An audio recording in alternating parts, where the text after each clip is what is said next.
80 से 90% केसेस है dowry, maintenance, domestic violence के, ये जो फर्जी होते हैं। फिर भी ये केसेस क्यों दायर किए जाते हैं? नया ट्रेंड चालू हो गया है, अमाउंट मांग लीजिए, it is amount to extortion.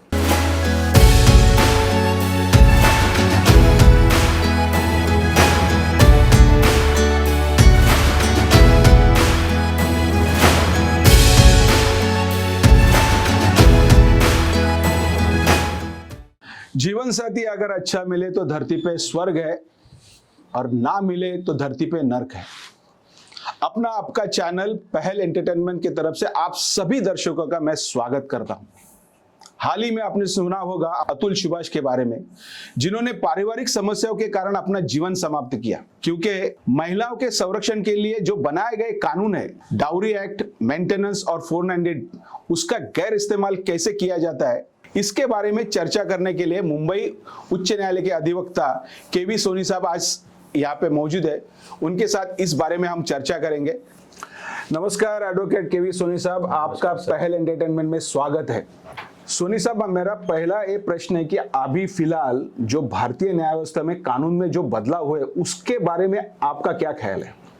जैसे कि आप भारतीय न्याय संहिता आज 100-150 साल से आईपीसी की धारा जिसका इस्तेमाल हम कर रहे थे और जिसका इस्तेमाल हो रहा है, ठीक है, उसमें अपग्रेडेशन की बहुत ज़्यादा ज़रूरत थी, जिसके द्वारा लोगों को आईपीसी में जो भी एक्ट लगते थे उसमें अब उनको पता चल गया था कि लूप होल्स कहाँ कहाँ थे। जब भारतीय न्याय संहिता 1 जुलाई 2024 से एक्ट को इन्फोर्स किया गया है, तब से इसमें अपग्रेडेशन आ गया है, लोगों में डर बढ़ गई है, और परेशानी नाम की ऐसी कोई चीज़ नहीं है जिससे लोग परेशान हो। ये और लोगों को सीखने का, हमारे जैसे लोगों को और एनर्जी मिलता है कि लोगों को न्याय हम और अच्छी तरीके से दे सकते हैं, और मिल भी रहा है। आज के तारीख में कम हो गया है, जो कानून में जो धाराएं बढ़ गई है, कम हो गई है, उसके वजह से क्रिमिनल एक्टिविटी कम हो गई है। लोगों में डर बढ़ेगा तभी ये क्रिमिनल एक्टिविटी कम होगी। आप तो कहते कि कानून के माध्यम से तो डर बना जाएगा, लेकिन वो ही कानूनों को जो गैर इस्तेमाल किया जाता है कि फॉर एग्जांपल डाउरी एक्ट है, मेंटेनेंस है, फॉर डोमेस्टिक वायलेंस है। अभी फिलहाल आपने जो केस पढ़ा होगा अब अतुल सुभाष का, उन्होंने पारिवारिक समस्याओं के कारण उन्होंने अपना जीवन समाप्त कर दिया। उसके बारे में आपका क्या ख्याल है, जो गैर इस्तेमाल जो होता है कानूनों का? जैसे कि अतुल सुभाष जी ने जो अपना जीवन समाप्त किया है, ये कोई मार्ग नहीं था जिसे उनको अनफॉर्चुनेटली चूज करना पड़ा। बट आज आप देख रहे हैं लोगों के ऊपर काम के प्रेशर के द्वारा, घरेलू हिंसा के द्वारा इतना प्रेशर निर्माण हो रहा है कि वो प्रेशर रिलीज करने के लिए और कोई मार्ग नहीं है। मार्ग नहीं है ऐसा नहीं बोल सकते, मार्ग है, बट उनके पास उसको करने के लिए समय नहीं है, और समय निकालना ये अपना काम कर्तव्य है। और अपने परिवार के साथ में जब भी आप बाहर टाइम स्पेंड करने जाएंगे तभी ये स्ट्रेस रिलीज होगा। अगर आप घर में ही रहेंगे और घर में रहकर ये हिंसा और प्रताड़ना करेंगे तो आपको न्याय व्यवस्था को अप्रोच करना ही पड़ेगा, और न्याय व्यवस्था की जो प्रोसीजर है वो उसको हर किसी को फॉलो करना ही पड़ेगा। और जीवन समाप्त करना ये कोई मार्ग नहीं है, और इससे कोई सीख नहीं मिलता है। कहने का तात्पर्य ये है कि अतुल सुभाष के ऊपर इतना मेंटल प्रेशर हो गया था कोर्ट के माध्यम के द्वारा। हम हमारे न्याय व्यवस्था को कहीं ना कहीं ब्लेम कर रहे हैं कि न्याय देने में बहुत डिले हुआ, बट न्याय तो एक पार्टी को मिला ना, दोनों पार्टी तो हमेशा सेटिस्फाई नहीं हो सकते हैं। और रह गई महिलाओं के बारे में बात करना, ऐसा बहुत सारा मैटर है। अतुल सुभाष का भी मैटर जो था वो ऐसा ही था जिसमें अनफॉर्चुनेटली उसके ऊपर गलत धाराएं, गलत सेक्शंस अप्लाई करके उसे कोर्ट प्रीमाइसेस में, कोर्ट के सामने खड़ा जबरदस्ती किया गया। हाँ, कि उनके ऊपर वो प्रेशर था। अभी तो फिलहाल ये केस न्यायालय में है, उसका अभी तक कोई जजमेंट नहीं आया है, तो किसी को एक को जिम्मेदार नहीं ठहराया जा सकता है। तो आपका क्या कहना है कि ये किस वजह से उसने आत्महत्या की होगी? हमारा कॉन्स्टिट्यूशन कहीं पर भी हम अपने आप को समाप्त करने की अनुमति नहीं देता है। ये जो एक्ट उसे जबरदस्ती करना पड़ गया, जिस वजह से वो ये न्याय व्यवस्था के जो कोर्ट के ऑर्डर को ब्लेम कर रहा है, ये कहीं ना कहीं उसके ऊपर प्रेशर था ही, बट उसका मेन प्रॉब्लम जो था वो उसको उससे बच्चे से नहीं मिलने देना, ये एक उसका मेन प्रॉब्लम था। वो उसके लिए मेंटेनेंस देने को भी तैयार था, वो अपने वाइफ को मेंटेनेंस देना भी चाहता था, बट उसने कहीं ना कहीं एक चीज को डिस्क्राइब किया कि अगर एक बंदा 15,000 मिनिमम कमाता है तो 80,000 का ऑर्डर करना ये किस तरीके का न्याय है। और अगर हम हमारा पूरा फंड जो है अगर वाइफ को ही दे देंगे तो हम कैसे सरवाइव करेंगे। ठीक है, चलिए मेंटेनेंस एक दूसरा पहली था, बट आपका कहना है उसने अपने लाइफ को समाप्त क्यों किया। आज आप जानते हैं घर में बच्चे होते हैं तो आदमी घर पर आने के बाद एक स्ट्रेस रिलीज होता है, और उसका बच्चा जो है उसकी वाइफ की कस्टडी में, और बच्चे से भी वाइफ मिलने नहीं दे रही है, आफ्टर कोर्ट ने बोला भी है तब भी मिलने नहीं दे रही है, कोई ना कोई एक्सक्यूज से वो एस्केप कर ले रही है, जिस वजह से उसके ऊपर और प्रेशर निर्माण हुआ और उसे ये स्टेप लेना पड़ गया। पर ऐसा करना कोई उचित समस्या का समाधान नहीं है, ऐसा करने के लिए किसी को भी उत्तेजित किया नहीं जा सकता है। इससे न्याय व्यवस्था को अगर आप ब्लेम करोगे तो न्याय व्यवस्था किस किस को, जो एक पार्टी को न्याय देगा दूसरा आत्महत्या कर लेगा, इज दिस अ वे? ये तो कोई रास्ता नहीं है ना। न्याय व्यवस्था को अप्रोच क्यों करते हैं? न्याय पाने के लिए। अगर न्याय नहीं मिल रहा है और कोई फाइनल ऑर्डर नहीं आया था, अगर आपको वो नहीं देना था maintenance, you can go with the appeal. आप ऊपर वाले कोर्ट में अपील डालते थे, आपको लग रहा था कहीं ना कहीं वो कोर्ट रूम या वो कोर्ट में जो बैठे हुए जज है वो आपको न्याय नहीं दे पा रहे हैं, तो उसके ऊपर वाले कोर्ट है, आप उनको अप्रोच कीजिए। ये कोई फाइनल आप लेटर लिख दोगे और सुसाइड कर लोगे सर, ऐसे तो जिंदगी में हर इंसान खत्म हो जाएगा, क्योंकि हर किसी के साथ कुछ ना कुछ प्रॉब्लम है। जैसे आपने कहा कि अतुल सुभाष के ऊपर जो न्यायपालिका का दबाव था, वो तो दबाव था ही, और उनकी जो धर्मपत्नी थे उन्होंने अनेक जगहों पे उनके ऊपर केसेस फाइल किए थे। मेरा ये कहना है कि ये जो न्यायपालिका का जो क्षेत्र है वो एक ही दायरे में सीमित होना चाहिए, ऐसा आपको नहीं लगता है? सर देखिए, प्रोविजन है, आपको अप्रोच करने आना चाहिए। अतुल सुभाष के पास भी प्रोविजन था, वो बिना अप्रोच किए वो राज्यों के कोर्ट्स में घूम रहा है। उसे ऐसा करना था कि उसे एक प्रॉपर हाई कोर्ट विजिट करके ये जितने राज्यों में केस फाइल किए थे उसके बारे में डिस्क्रिप्शन देके एक अगर सिंगल ऑर्डर मिल जाता हाई कोर्ट से, अगर हाई कोर्ट को लगता कि नहीं ये कई राज्यों में डाल के ऐसे हरेस किया जा रहा है, तो एक सिंगल ऑर्डर वो एक कोर्ट में एक टेंटेटिव टाइम में ये मैटर को रिजॉल्व करके एक प्रॉपर न्याय जस्टिस उसे डिलीवर कर पाती है हमारी न्याय व्यवस्था। बट कहीं ना कहीं डिले तो न्याय व्यवस्था की तरफ से नहीं हुआ, आपने अप्रोच ही नहीं किया है। जो अप्रोप्रिएट अथॉरिटी है, जैसे अतुल सुभाष की वाइफ ने अप्रोच किया, न्याय चाहिए था तभी तो अप्रोच किया ना। अब लोगों को लग रहा है और हमें भी लग रहा है कहीं ना कहीं कि अतुल सुभाष ने वो प्रेशर के माध्यम से सुसाइड कर लिया।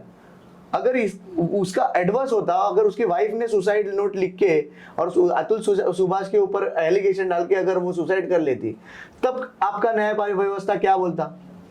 अब सही है या गलत है ये न्याय व्यवस्था डिसाइड करेगी, बट आज के मोमेंट पे ऐसा लग रहा है कि उस बंदे के साथ, अतुल सुभाष के साथ अन्याय हुआ है।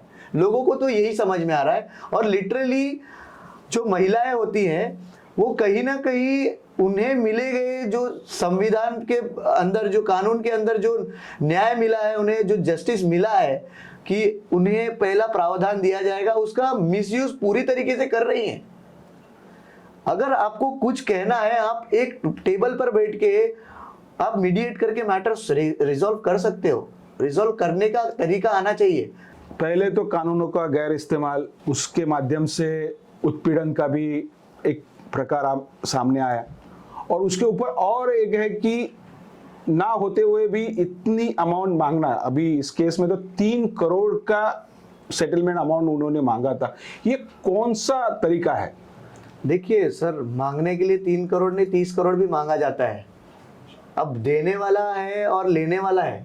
अब जो न्यायपालिका होती है ना, वो देने वाले की और लेने वाले की, दोनों की जो इनकम स्टेटमेंट होता है ना, इनकम, लेकिन वो मांगी जाती है। 3 करोड़ कौन से क्राइटेरिया है? अभी ये क्राइटेरिया अब शुरुआत हो गया है, ये नया ट्रेंड चालू हो गया है, जिसमें कहा जाता है कि आप एक्स अमाउंट मांग लीजिए और हम ये मैटर विड्रॉ कर लेंगे। It is amount to extortion. It is amount to extortion, because extortion लेना ये पारिवारिक तरीके से एक सुप्रीम कोर्ट का जजमेंट जो आप बोल रहे थे रिसेंटली पास हुआ है कि family matters are misused for extorting money from the husband, ऐसा कहीं पर भी ऑर्डर नहीं हुआ है जिसमें वाइफ को 3 करोड़ या 4 करोड़ देना पड़े। और ऐसे बहुत सारे झूठे केसेस फाइल हुए जहां जम्मू एंड कश्मीर कोर्ट ने एक 9 लाख रुपए का ऑर्डर पास किया है जिसमें वाइफ ने झूठा मुकदमा हस्बैंड के ऊपर फाइल किया था।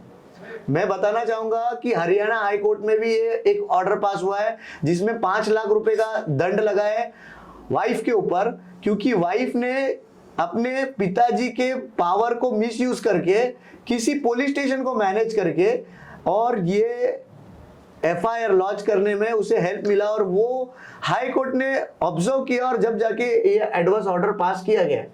सर न्याय व्यवस्था तो न्याय दे रही है, आपको लेने आना चाहिए। आप जैसे आप जा रहे हो वकील के द्वारा कोर्ट में और जैसे वो व्यक्ति जैसे कि हस्बैंड जाता है वैसे वाइफ को भी पूरा पावर है, दोनों को सुनने का मौका मिलता है। यही तो इंडिया के अंदर लॉ है। आप बाकी देशों में जाके देखिए कि दोनों पार्टी को पूरी तरीके से सुना नहीं जाता है, मौका नहीं दिया जाता है, कुछ ना कुछ रह जाता है, फिर भी ऑर्डर पास होता है और वहां बोलते हैं कि लॉ एकदम फास्ट डिलीवर हो रहा है। यहाँ पर आपको सुनने का मौका दिया जा रहा है, आप बोल रहे हैं कि लॉ बहुत स्लो डिलीवरी हो रहा है, जस्टिस मिल ही नहीं रहा है। अब लीगली देखने जाएंगे तो आप जो बोल रहे हैं अतुल सुभाष को कहीं भी लीगल सिस्टम ने तकलीफ नहीं दिया है। तकलीफ उसके अंदर फैमिली पारिवारिक दृष्टि से देखा जाएंगे तो उसे अपने बच्चों से नहीं मिलने देने के वजह से वो एक दुश्मनी क्रिएट हो गई थी कि आपने कोर्ट में केस फाइल हुआ है, अब जो कोर्ट डिसाइड करेगा तो हम उसके ऊपर भी तकलीफ देंगे। उसके वजह से उसको मानसिक उत्पीड़न हुआ और उसने सुसाइड किया। जुडिशियल सिस्टम ने उसे अरेस्ट नहीं किया है, जुडिशियल सिस्टम ने उसको सुना, एक इंटरिम ऑर्डर पास हुआ, आगे फाइनल जजमेंट हुआ ही नहीं और आपने सुसाइड कर लिया। इसका मतलब आपने खुद को गिव अप कर दिया। आप कोर्ट में जाते हो लड़ने के लिए, अगर आपको नहीं लड़ना है तो आप सेटलमेंट कीजिए। अभी आप बोल रहे हो कि 3 करोड़ का मांग रखा था, अब 3 करोड़ का मांग है तो आपको भी कोर्ट में अपना पक्ष रखने का मौका मिला था ना। आप 3 करोड़ नहीं देना चाहते हो या एक्सटॉर्ट हो रहा है, इसके बारे में एक रिट पिटीशन लगाइए हाई कोर्ट में कि मुझसे 3 करोड़ का फिरौती मांगा जा रहा है। तब हाई कोर्ट उसमें डिसाइड करेगा कि जितने भी मैटर है उसका लेके आइए ब्रीफ, हम चेक करते हैं। या वर्बली कैसे स्टेटमेंट दे दिया वाइफ ने कि 3 करोड़ चाहिए, ऑन व्हाट बेसिस? और जो सुप्रीम कोर्ट का जजमेंट है इसीलिए तो रिलाई किया जाता है कि ये सारी चीजों में आपको न्याय मिले। सुप्रीम कोर्ट का जजमेंट लगाने के बाद ही आपको न्याय मिलेगा। हाई कोर्ट में उसको पढ़ा जाता है कि कौन से ग्राउंड्स पे in the 4 corners of the law where are you standing, where the law system will help you to deliver the justice at your end within this 4 corner. ना आप बाहर हो, ना वो कोर्ट बाहर है, ना ये पुलिस बाहर है, every one is in that 4 corner of the legal system. और ये लीगल सिस्टम को अप्रोच करने के लिए ही एडवोकेट्स हैं। ये लीगल जुडिशियल सिस्टम को अप्रोच करने के लिए अगर आपके पास पैसा नहीं है तो ऐसे ऐसे वकील हैं जिसे कानून का सारा नॉलेज है और गवर्नमेंट ने अपॉइंट किया हुआ है, आप उनको अप्रोच कर सकते हैं और अपने न्याय को पाने का मदद उनसे ले सकते हैं। अच्छा सोनी साहब, आप मुझे बताइए ये जो मामला न्याय प्रविष्ट है, अभी अतुल सुभाष ने जो सुसाइड नोट लिखा है उसमें जो एलिगेशन किया है उसके तहत पुलिस ने उनकी यानी कि धर्मपत्नी, उनकी माँ को, धर्मपत्नी को है, उसके भाई को जो अरेस्ट किया है, अभी इसका तो वर्डिक्ट आया नहीं है, ये गिल्टी भी साबित नहीं हुआ है। अगर इसके बाद क्या होने वाला है? देखिए न्यायपालिका ने अपना काम किया है। जैसे कि देखा जाएगा कि न्यायपालिका कानून जो है अपना कार्य कहीं पर भी स्टॉप नहीं कर रहा है, वो इन प्रोसेस है। जब ऑर्डर हुआ था, जब सुसाइड हुआ है और सुसाइड होने के बाद जो एक्शन है लीगल जो सिस्टम ने अपना काम किया है वो उनको अरेस्ट करना था, बिकॉज उसने सुसाइड नोट में उनको बताया है स्पष्ट कि इनके वजह से ही मैंने सुसाइड किया है, कारण यही लोग हैं। पर ये ट्रायल का समय जब होगा, ट्रायल जब होगा उस समय ये सारे बातें क्लियर होगी कि जो लिखा है और जो हुआ है, एक्चुअली ये सारे लोग इसके अंदर हैं या कोई एक ही व्यक्ति है, क्योंकि सबको कसूरवार नहीं माना जा सकता है। तो अभी ये ट्रायल का कंसर्न है, जब वो कोर्ट में ट्रायल चलेगा तब ये क्लियर स्पष्ट हो पाएगा। अभी तो कुछ दिनों में उनको बेल मिलेगा, वो उनको कोर्ट, न्यायपालिका उनको संधि देगा कि उनका पक्ष भी रखा जाए और पता किया जाए कि इनके वजह से ही लिटरली ये सुसाइड कमिट किया है या और कोई इसके पीछे, इनके पीछे भी और कोई व्यक्ति है जो इनको एनकरेज कर रहा था ये एक्टिविटी करने के लिए। कैसा होता है ना, जो पिक्चर में दिखता है व्यक्ति, जो पिक्चर में होता है और जो पिक्चर में नहीं होता है, वो ट्रायल के वक्त ही क्लियर हो पाता है। सोनी साहब, मुझे यहाँ पे एक सवाल पूछना है कि जब शादी होती है, एक अनजान लड़का और एक अनजान लड़की जो रहती है, ना कोई उसको पहचानते हैं ना कोई, उनकी शादी होती है, और ऐसी कौन सी चीज होती है जब ये दोनों आपस में उनका मनमुटाव होता है, एक लड़की वो कोर्ट में जाती है, आपको ऐसा नहीं लगता कि ये कानून के माध्यम से हर कोई इसका गैर इस्तेमाल तो करता है, लेकिन किसी की जिंदगी खराब होती है, ये केस में तो आपको नजर आ रहा है? सर देखिए, जब आप बता रहे हैं कि एक शादी जब होती है, जो प्रेमी जोड़े साथ में आते हैं, तो साथ में आते हैं मिलन के लिए आते हैं, ठीक है। कुछ समय बाद ऐसा होता है कि ना, जो ये मिलन की प्रक्रिया है ना, वो खत्म हो जाती है। आदमी कहीं ना कहीं काम के बोझ तले या पारिवारिक डिस्प्यूट के बोझ तले है ना, जो संबंध बनाना होता है, फिजिकल संबंध, वो पूरी तरीके से डिसअपियर हो जाता है लाइफ में, जिसके कारण ये जो प्रेम बोलते हैं ना, ये प्रेम नाम की जो शब्द है, सिर्फ वो ऑन पेपर रह जाता है और वो शादी के फोटो और वीडियो में ही रह जाता है। ये प्रैक्टिकल नहीं आ पाता है, और नहीं आने के कारण ही ये सारी डिस्प्यूट्स अराइज होती हैं, जिसके कारण आप और हम आज डिबेट कर रहे हैं। ये कारण यही है कि प्रेम सिर्फ पेपर पे रह गया है, वो मैरिज सर्टिफिकेट पे रह गया है। ये दो बच्चों को संभालना है, इनके ग्रोथ का क्या करना है, इनके फ्यूचर का क्या करना है, माता पिता का मेडिकल इश्यूज है, उनके कुछ इश्यूज है। बहुत सारे टाइम पे सर ऐसा भी होता है ना कि शादी तो हो गई है, लेकिन लड़का फिजिकली एक्टिव नहीं है, या एक्टिव है भी तो भी उसको कुछ तो डेफिशिएंसी, जिसकी वजह से वो लड़की कंसीव नहीं कर पा रही है। ये भी एक कारण हो जाता है जिससे लड़का लड़की को सेपरेट होना पड़ता है। आपने जो कहा सब सच है, लेकिन शादी करते वक्त लड़के के बारे में कुछ जानकारी, लड़की के बारे में जानकारी ली जाती है, और शादी जब हो जाती है तो भी इतना सारा बड़ा खर्च किया जाता है कि बाबा ये फलाना वो फलाना सब किया जाता है, और बाद में फिर ये कोर्ट में भी खर्च किया जाता है। मुझे ये पूछना है कि ये शादी के ऊपर इतना खर्च क्यों किया जाता है? मैं तो ये भी बोल रहा हूँ ना कि खर्च करने से पहले ये भी किया जाता है कि समय भी खर्च करने दिया जाता है, एक दूसरे को साथ में समय व्यक्त, बोलते हैं ना कि आप एक थोड़ा टाइम हैप्पी आवर स्पेंड कीजिए, इसलिए साथ में भेजा भी जाता है। और एक लड़की और लड़के जब फर्स्ट टाइम मिलते हैं तो वो शर्माते हैं कि मेरी माँ यहाँ बैठी है और मेरे पिताजी यहाँ बैठे, हम अकेले कैसे जाए। अब वो ट्रेंड भी खत्म हो गया है, बिंदास उठ के जाते हैं। अब तो बिंदास जाते हैं, शर्म और नाम की चीज खत्म हो गई सर। इस वजह से आज शर्म नहीं है, इसलिए ये सब कर्म है। ये कर्म कब खत्म हो गए पता है?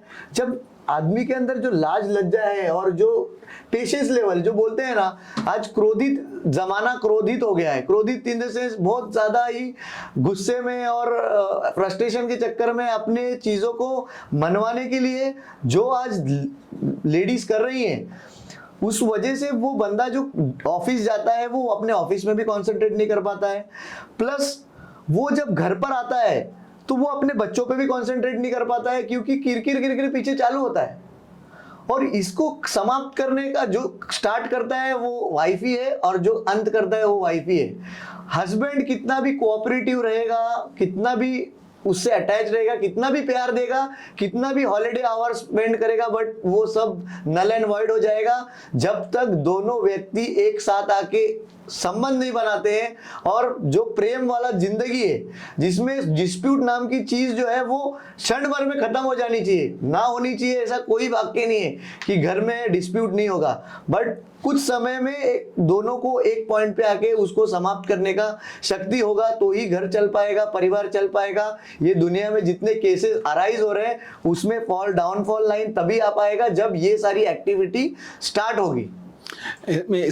इधर एक कहावत है कि एक हाथ से ताली नहीं बजती, लेकिन एक हाथ से कान के नीचे तो बजती है, ऐसा इनके माध्यम से बजता है। वो इसीलिए शादी को इस नतीजे पे आते हैं और कोर्ट में जाते हैं। जी तो बिल्कुल। आपका क्या सुझाव है कि ये शादियां जो चंद दिनों की होती है, उसमें आप क्या सुझाव दे सकते हैं आने वाली पीढ़ी को? सुझाव यही है कि देखिए, बहुत सारे मैटर्स जो जहां तक का मैंने ऑब्जर्व किया एज ए लीगल एडवोकेट और एक कंसल्टेशन पॉइंट ऑफ व्यू से, मैंने बहुत सारे क्लाइंट्स को एंटरटेन किया है जहां पर समझ में आया है कि माताओं का ज़्यादा इंटरफेरेंस होता है अपने लड़कियों को कब उठना है, कब सोना है, और खाते वक्त कितना खाना है, और कितना टेस्टी खाना बन रहा है या नहीं बन रहा है, बनाने के लिए कहीं एनकरेज नहीं करेंगी, मेहनत करने के लिए एनकरेज नहीं करेंगी। अगर घर में वॉशिंग मशीन नहीं है या एक दिन खराब हो जाता है तो कपड़ा हाथ से नहीं धोना है, इसके लिए भी एनकरेज करेंगी। तो जाहिर सी बात है सर, घर आपका है, तो आपकी माँ अगर इंटरफियर करेंगी तो वो घर तो चलना कहीं पर भी सफल तो नहीं हो पाएगा। वो आपका जो अगर फैमिली लाइफ है, अगर आपने शादी किया है तो माता पिता को पूछ के तो नहीं किया, आपने फिक्स किया लड़का, आपने पसंद किया लड़का, और जब शादी करने के बाद में जो भी डिसीजन होते हैं वो हस्बैंड एंड वाइफ दोनों साथ में आने के बाद ही लेते हैं। तो बाकी सारी वस्तु जो होती है घर में, क्या आ रही है, कितना गोल्ड आ रहा है, कितना लीटर थम्सअप आ रहा है, और कितना खाना खा रहे हैं, कितना टेस्टी खाना खा रहे हैं, कितनी बार होटल में जा रहे हैं, ये सारी बातें माताओं को शेयर करने के बाद में अगर 2 दिन हस्बैंड ने होटल नहीं लेके गया तो क्या होता है कि वो घर में डिस्प्यूट क्रिएट होता है कि खाना बनाने की इच्छा नहीं है, आज ये खाना नहीं बनेगा, तो वो बेचारा वो भूखा ही रह जाता है। एंड उसके कोई ऑप्शन नहीं है, उसको या तो होटल लेके जाना है, नहीं तो 2 दिन बाद हॉस्पिटल लेके जाना है, क्योंकि वो उपवास कर लेती है 2-2 3-3 दिन। ऐसा भी इंसिडेंट हो रहा है और होता है और आया है हमारे पास। उस समय वो व्यक्ति पूरी तरीके से ना ऐसा फील करता है कि इतना दिन मैंने कमाया ये दिन देखने के लिए, मेरे पास पैसा है बट उसको मैं सेव नहीं कर पा रहा हूँ, बस खुश करने में मेरा पूरा इनकम और जितना भी टाइम है सब वेस्ट हो रहा है। आपका कहना है ऐसा है कि लड़कियों के मायके का हस्तक्षेप ये नहीं होना चाहिए? बिल्कुल नहीं होना चाहिए, ऐसे भी नहीं कह सकते, बट क्या बोलना है और क्या सेंसर करना है ये भी एक लड़की होने के नाते उसे उतना ज्ञान होना चाहिए। जब हर चीज का ज्ञान रखते हैं तो ये भी चीज का ज्ञान होना चाहिए कि किससे मेरा घर चलेगा और किससे मेरा घर बर्बाद होगा। ये भी डिसीजन मेकिंग करना ही सबसे बड़ा, बोलते हैं ना, अपने फैमिली लाइफ को चलाने का एक बढ़िया तरीका है। एक सुंदर लाइफ अगर आपको जीना है तो अपने लिए क्या गलत है, अपने घर में क्या चीज लाएंगे जिससे घर बिगड़ेगा, वो चीज ना लाए, उससे घर सुगम और सफल चल सकता है। ये मेरा मानना है। सोनी साहब की बातों से ऐसा लग रहा है कि एक शादी एक व्यवस्था है और इस व्यवस्था को आगे बढ़ाने के लिए दोनों का ही साथ रहना जरूरी है, ना कि एक का। अगर कोई एक कमजोर होगा तो उसको संवारने की कोशिश दूसरा करेगा ताकि ये शादी चल सके। जैसे मैंने शुरुआती दौर में कहा कि अगर जीवन साथी अच्छा मिलता है तो जीवन में स्वर्ग होता है और ना मिले तो नर्क होता है, वैसे ही अगर अच्छा कानून बनाया है तो उसका इस्तेमाल अगर अच्छा होगा तो उसकी तरह से न्याय मिलेगा, उसका गैर इस्तेमाल किया जाएगा तो आपको मालूम है क्या हो जाएगा। इसीलिए इस बहस के माध्यम से मैं आप सभी दर्शकों को एक ही विनती करता हूं कि अगर समाज को अगर व्यवस्था बनानी है तो शादी के बारे में आपको सोचना चाहिए, ना कि ऐसे बने हुए कानूनों का गैर इस्तेमाल करके अशांति मत फैलाइए, नहीं तो अतुल शुभा जैसे कई वाक्य समाज में हो जाएंगे और जो कानून बनाने वाले के मन में जो है वो सफल नहीं हो जाएगा। ये जो नौजवान पीढ़ी है उनका नजरिया शादी के बारे में कैसा होना चाहिए, ये आप बताइए। देखिए, शादी विवाह एक ऐसी व्यवस्था है जिसके अंदर जाने के बाद हम वो नहीं रह जाते जो एक्सपेक्ट करते हैं। एक महिला होती है जो शादी के बाद भी सिंगल, जैसे गर्लफ्रेंड होती है वैसे एक्सपेक्टेशन करती है कि वो हस्बैंड उनको ट्रीट करे, बट जब वो घर के अंदर आ जाती है शादीशुदा होके और एक व्यवस्था के अंदर जब आ जाती है तो उनको व्यवस्था के साथ में चलना है, ना कि व्यवस्था के विपरीत।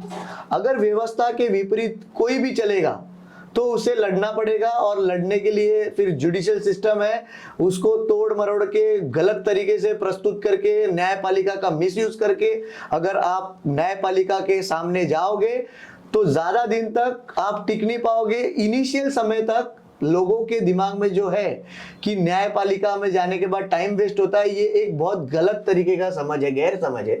बट न्यायपालिका को सब चीज समझता है सर। आज आप हमसे बात करते हैं 3 दिन बाद या 3 महीने बाद, कोर्ट टाइम इसलिए लेता है कि 3 महीने बाद ये बंदे का या उनका स्टेटमेंट क्या है।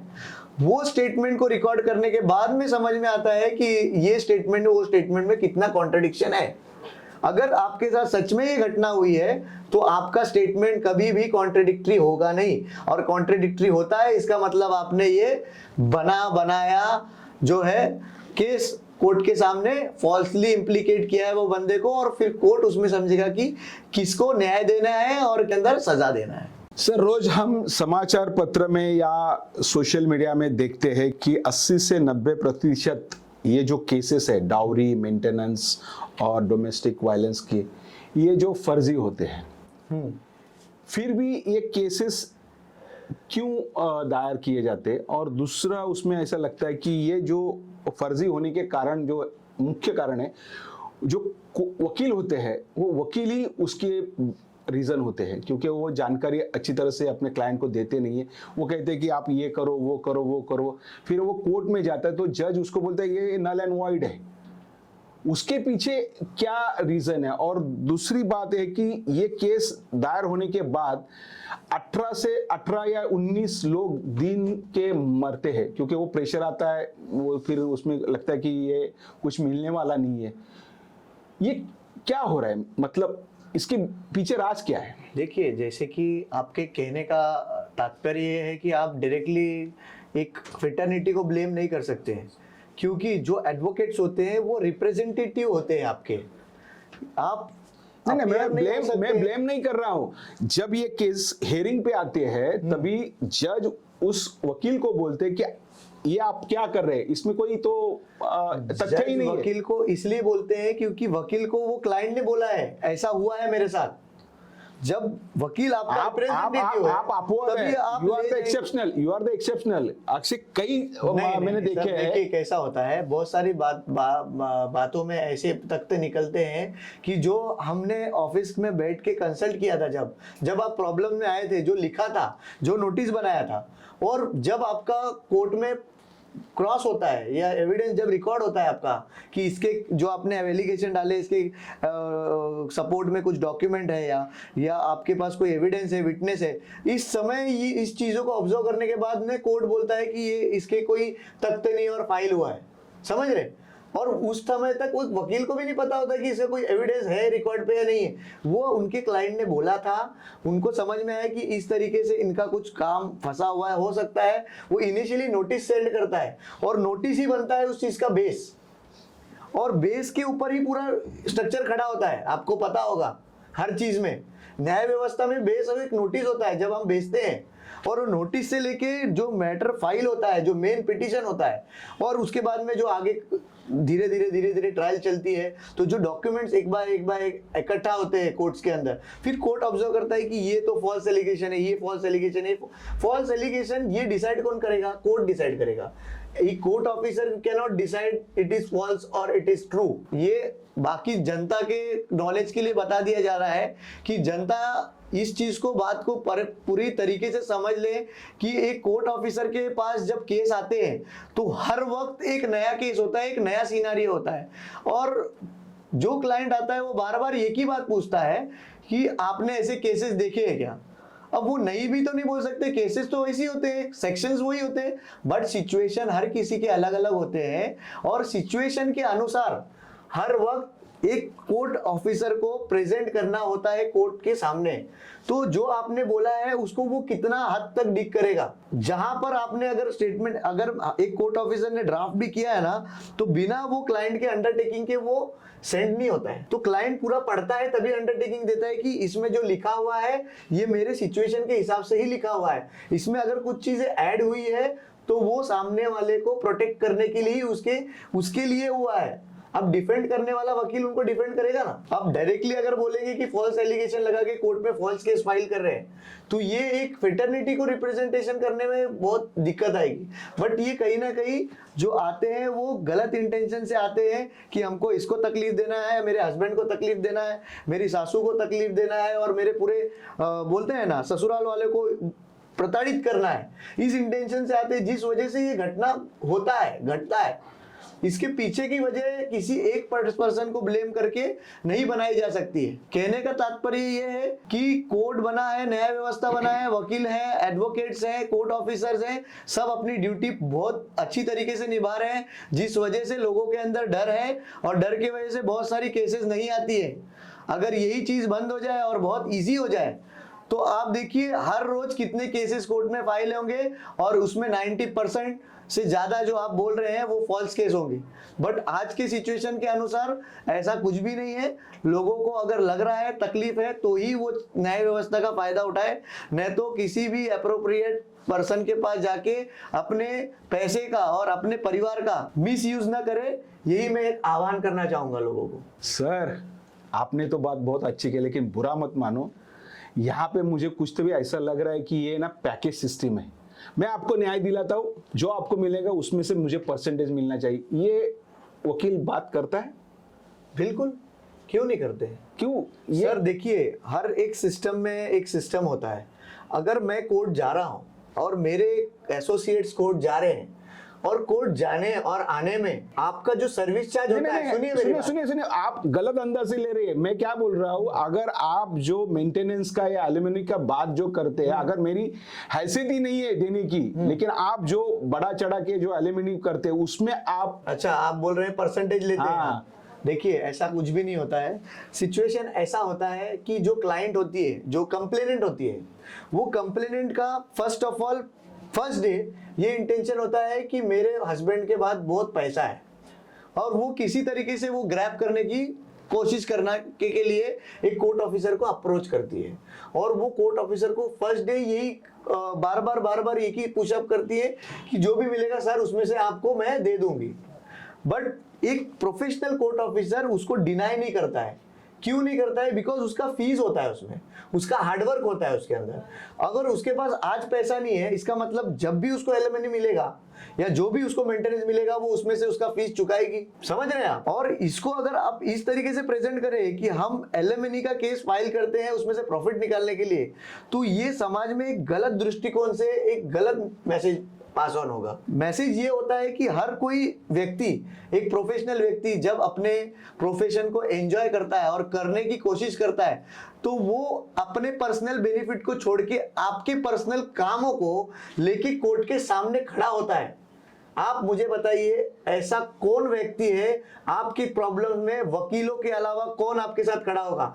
एक डॉक्टर से लेके एक पुलिस वाला, एक जज भी अगर कभी भी कोई भी प्रॉब्लम फेस करता है, एक फैमिली से लेके एक डाउन लेवल तक, एक सरकारी ऑफिस में भी अगर आपको तकलीफ होती है, तो आप डायरेक्ट कोर्ट के अंदर जाके नहीं खड़ा होते हो। आप एक किसी कोर्ट ऑफिसर को पकड़ते हो, उनको अपॉइंट करते हो, उनको अपने प्रॉब्लम्स बताते हो। अगर 2 मिनट भी अगर आपने दोस्त को प्रॉब्लम बता दिया या अपने गर्लफ्रेंड को प्रॉब्लम बता दिया, वो आपको छोड़ के चले जाएगी। लेकिन आपका एक वकील ही ऐसा दोस्त होता है जो कभी आपको छोड़ के नहीं जाता है। जबकि आपसे अपेक्षा तो आपके माता पिता ने भी रखा है कि आप बड़े होगे, उनको जब वो बुढ़े हो जाएंगे तो आप पालोगे और उनका वृद्ध अवस्था में उनको संभालोगे। तो एक कोर्ट ऑफिसर जब आपको उस सिचुएशन से निकाल के अच्छे सिचुएशन में खड़ा कर रहा है, तो why will he not keep his profit और हिज एक्सपेक्टेशन? वो सारी उसकी घर कैसे चलेगा? नहीं, अपेक्षा तो रखो, लेकिन ज्यादा मत रखो, यही हमारे कहना है। सर देखिए, ज्यादा कम और उससे कम ये मापने वाला कोई मशीन नहीं है सर। है कोई मशीनरी? ये जनता जनार्दन जानती है कि हर किसी के पास पैसा होता है, लेकिन बताता कोई नहीं है। तो हमारा इसका मतलब है कि पब्लिक सब जानती है, लेकिन बताने के लिए कोई राजी नहीं है। और मेन बात ये है कि पब्लिक बहुत सारी बातें जो है ना, वो वकील के पास आने के बाद बताती भी नहीं है। जबकि स्पष्ट कहा गया है कि वकील और डॉक्टर के पास जाने के बाद कोई बातें छुपानी नहीं चाहिए। लेकिन छुपाने के बाद जो आप प्रश्न कर रहे हैं, नहीं, डॉक्टर के बारे में तो मैं कहूंगा कि उसके बाद कुछ छुपाई नहीं, लेकिन वकील तो बोलता है कुछ बातें तो छुपानी चाहिए, तो ताकि आपको न्याय मिले। ऐसा कहा जाता है। जा सकता है, बट ये पूरी तरीके से सही नहीं है। अगर हमारे दृष्टिकोण से देखा जाए और आपके दृष्टिकोण से देखा जाए तो वो न्याय व्यवस्था के अंदर हम खड़े होते हैं और आपको न्याय दिलाते हैं, तो आप हमें ही ब्लेम करके और हमारा फीस खा जाओगे, तो ऐसा नहीं हो सकता। ये सब बातें सुनने के बाद तो मैं तो पूरी तरह से आश्वस्त हुआ हूँ कि अगर आपको न्याय मिलना है तो आपको न्यायालय में जाना ही पड़ेगा। उसके लिए एक अच्छा वकील होना जरूरी है। और आज जैसे हमारे एडवोकेट केवी सोनी साहब ने जिस तरह से जो बातें कही है, और ये बातें सुन के भी हमारे दर्शक आश्वस्त होंगे कि ये न्याय अगर मिलना है तो आपका इंटेंशन अच्छा होना चाहिए, ना कि गलत होना चाहिए। अगर आपका इंटेंशन गलत होगा तो न्याय भी आपको गलत मिलेगा और समाज में पूरी अव्यवस्था निर्माण हो जाएगी, जैसे आपने अतुल सुभाष के केस में देखा है। तो मैं आपसे विनती करता हूं कि अगर आपको न्याय पाना है तो आपका इंटेंशन अच्छा होना चाहिए। मैं फिर एक बार एडवोकेट केवी सोनी साहब का मैं बहुत शुक्रिया करता हूं कि आपने कीमती समय हमारे चैनल में दिया, और आपकी बात से जैसे मैं आश्वस्त हुआ वैसे हमारे जो ये पॉडकास्ट देखने वाले वो भी दर्शक आश्वस्त हो जाएंगे। देखिए, ये पहल एंटरटेनमेंट के माध्यम की तरफ से मैं यहाँ पर उन्होंने मुझे इनवाइट किया, मुझे बोलने की संधि दी, और ऐसे बहुत सारी चीज़ें थी जो मैं बहुत दिनों से सोच रहा था कि किसी न किसी माध्यम के तौर से मैं लोगों तक पहुंचूं। क्योंकि देखिए, न्याय व्यवस्था तक जाना और न्याय पाना ये तो आपका एक बोलते हैं ना कॉन्स्टिट्यूशनल राइट है, ये तो आपको मिलेगा ही। बट अगर मैं प्रार्थना करूं सभी के तरफ से, तो घर में, अपने परिवार में, अपनी फैमिली में जितना हो सके वेस्टर्न कल्चर को छोड़ के हमारे धर्म, अपने कर्म जो अपने माता पिता ने सिखाया है उसके ऊपर ज्यादा रिलाय करोगे तो अपने घर में आज नहीं, कल भी नहीं, परसों भी नहीं, आने वाला समय इतना ब्राइट होगा और इतना एंटरटेन होगा। हमारे बड़े बुजुर्ग जो चले गए और जो है वो हमको इतना सशक्त बनाए हैं, और आने वाले समय में आप अगर उनसे सीखोगे तो कभी न्याय व्यवस्था का माध्यम चुनने की आवश्यकता सर माझ्या जे आजचापर्यंतचा अनुभव आहे त्यानुसार आमच्या जे व्ह्युअर्स आहेत त्यांना पण माहिती आहे की याची गरज पडणारच नाही। सर, पहल माध्यम का, पहल एंटरटेनमेंट का फिर से तहे दिल से एक बार हम आभार मानते हैं कि उन्होंने एक पहल लिया कि लोगों को इस टॉपिक पे कुछ तो ऐसा लाया जिससे लोग अपने घर में अगर कुछ ऐसा घट भी रहा है तो उसको वहां का वहां ही रिजॉल्व कर ले।